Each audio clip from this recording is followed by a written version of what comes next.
দাঁড়িয়েতে যারা আছেন তাদেরকে বলছি আপনারা বেড়াটাকে ওপারের দিকে টানতে হবে আপনাদেরকে।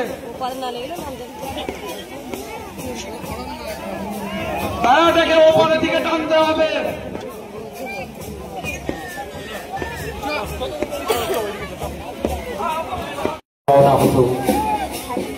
পিছনে অনেক মানুষ দাঁড়িয়ে রয়েছেন ভাগীরথীর তীরে, আমাদের বিশিষ্ট জন তারাও আছেন। আপনারা আরো কিছু মানুষ যারা দাঁড়িয়ে রয়েছেন, প্রশাসনকে একটু অনুরোধ করছি যদি একটু পরিষ্কার করে দেওয়া যায়, কাছ থেকে একটু সরিয়ে দেওয়া যায়, আরো কিছু মানুষ হয়তো বেশি আকারে দেখতে পাই।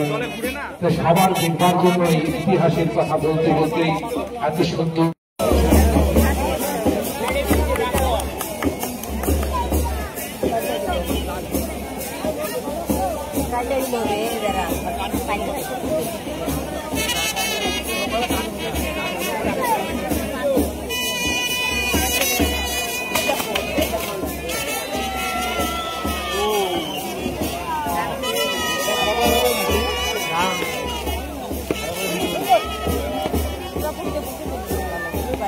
ইতিহাস এইভাবে এগিয়ে চলে, প্যারা ছেড়ে দেওয়া হলো।